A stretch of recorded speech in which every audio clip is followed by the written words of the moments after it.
Good morning students. आज हम लोग वीडियो के इस पार्ट में नेताजी का चश्मा नामक पाठ पर आधारित प्रश्नोत्तर का अध्ययन करेंगे। लेकिन इन प्रश्नों का उत्तर पढ़ने से पहले हम आपको बता दें कि यदि इस चैनल को अभी तक आपने सब्सक्राइब नहीं किया तो चैनल को सब्सक्राइब अवश्य कर लें। वीडियो को अधिक से अधिक लाइक और शेयर करें। प्रश्नों का उत्तर अच्छी तरह से समझने के लिए वीडियो को अंत तक जरूर देखें। तो आइए हम देखते हैं पहला प्रश्न कह रहा है, सेनानी न होते हुए भी चश्मे वाले को लोग कैप्टन क्यों कहते थे। पाठ का सारांश आपने पढ़ा है, पाठ भी पढ़ा होगा कि चश्मा वाला जो था उसको लोग कैप्टन कहते थे। तो कैप्टन क्यों कहते थे, इसका उत्तर आपको देना है। तो आपने पाठ पढ़ा है तो आसानी से आप इसका उत्तर दे सकते हैं। तो आइए हम इसका उत्तर जानते हैं। देखिए, चश्मा वाला कभी सेनानी नहीं रहा। वह तन से बहुत बूढ़ा और एक मरियल सा व्यक्ति था, परंतु उसके मन में देशभक्ति की भावना कूट कूट कर भरी हुई थी। वह सुभाष चंद्र बोस का सम्मान करता था और वह उनकी मूर्ति को बिना चश्मे के नहीं देख पाता था। इसलिए अपनी ओर से एक चश्मा नेताजी की मूर्ति पर वह अवश्य लगा दिया करता था।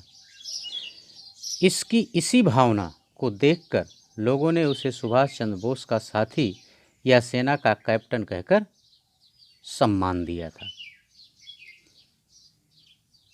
ओके, इसीलिए लोग उसे कैप्टन कहते थे। तो उम्मीद करते हैं पहले प्रश्न का उत्तर आपको आ गया होगा समझ। आइए हम दूसरा प्रश्न देखते हैं। दूसरा प्रश्न है, हालदार साहब ने ड्राइवर को पहले चौराहे पर गाड़ी रोकने के लिए मना किया था, लेकिन बाद में तुरंत रोकने को कहा। ये 3 खंडों में बटा है। क्यों कहा, ये आपको देना है तीनों के उत्तर। हालदार साहब पहले मायूस क्यों हो गए थे। तो आइए इसका उत्तर जानते हैं कि हालदार साहब पहले मायूस क्यों हो गए थे। हालदार साहब यह जानकर मायूस हो गए थे कि कैप्टन की मृत्यु हो चुकी है, अतः अब उस कस्बे में सुभाष की बिना चश्मे वाली मूर्ति को चश्मा पहनाने वाला कोई नहीं है।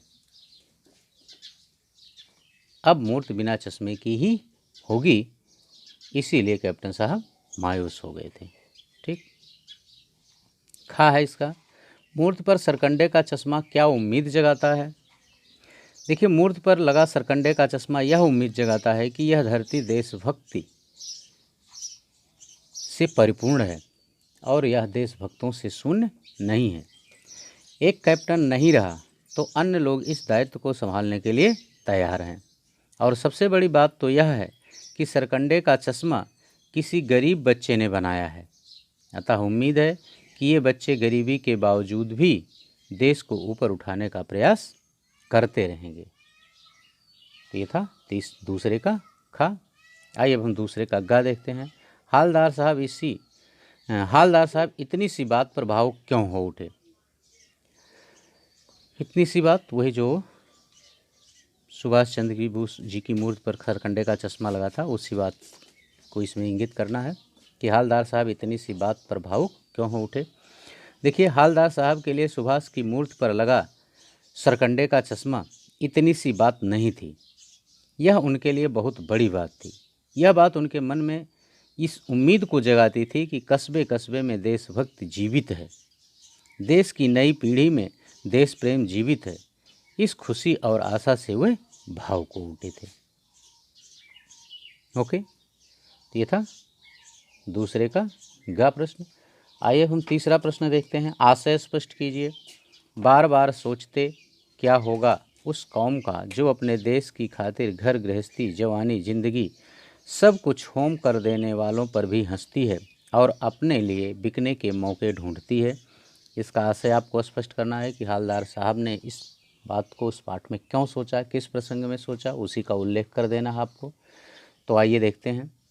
देखिए, हालदार साहब ने चश्मे वाले कैप्टन की मृत्यु का समाचार जब सुना तो वे उदास हो गए। उन्हें लगा कि कैप्टन जैसे लोग ही तो देश के लिए आशा की किरण थे, बाकी लोग तो देश के लिए मर मिटने वालों पर हंसते हैं।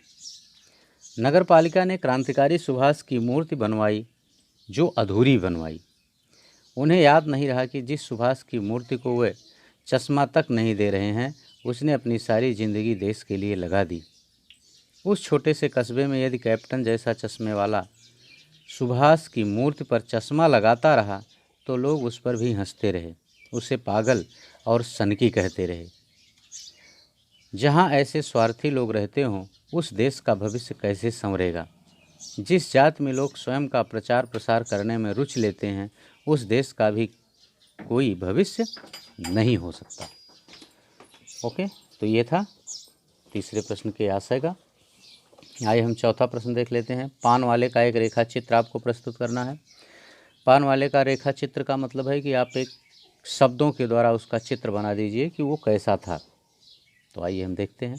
देखिए, पान वाला साक्षात पान का भंडार था। उसकी दुकान पर ही नहीं, मुंह में भी पान ठूसा रहता था। पान के कारण वह बात तक नहीं कर सकता था। यदि उससे कोई पूछ ले तो पहले उसे पीछे मुड़कर थूकना पड़ता था। हाँ, स्वभाव से वह बहुत ही रसिया, हंसौड़ और मजाकिया था। वह शरीर से मोटा था, उसकी तोंद निकली रहती थी, अतः वह जब भी हंसता था तो उसकी तोंद थिरकने लगती थी। थिरकने का मतलब कूदने लगती थी, हिलने लगती थी। हंसने पर उसके पान वाले लाल लाल काले काले दांत खिल उठते थे। वह बातें बनाने में उस्ताद था। उसकी बोली में हंसी और व्यंग का पुट बना रहता था। ओके बच्चों, तो ये था चौथे प्रश्न का उत्तर। आइए इस पाठ का पांचवा और अंतिम प्रश्न देखते हैं। पांचवा प्रश्न कह रहा है, वो लंगड़ा क्या जाएगा फौज में, पागल है पागल। कैप्टन के प्रति पान वाले की इस टिप्पणी पर अपनी प्रतिक्रिया लिखिए। क्योंकि जब हवलदार साहब ने पूछा था कि ये कैप्टन कौन है, क्या वो फौज में था, पहली बार जब पूछा था पान वाले से कि चश्मा कौन लगाया है, उस समय का प्रसंग है ये। तो आइए देखते हैं उसने ऐसा क्यों कहा था। देखिए, पान वाले की यह टिप्पणी बहुत ही दुर्भाग्यपूर्ण है। उसे चाहिए था कि वह चश्मे वाले कैप्टन की भावनाओं का सम्मान करता। उसे पता था कि कैप्टन ही सुभाष चंद्र बोस की आंखों पर अपनी ओर से चश्मा लगाता है, वह भी केवल इसलिए कि नेताजी की मूर्ति अधूरी ना लगे। उसकी इस भावना से देशभक्ति प्रकट होती है।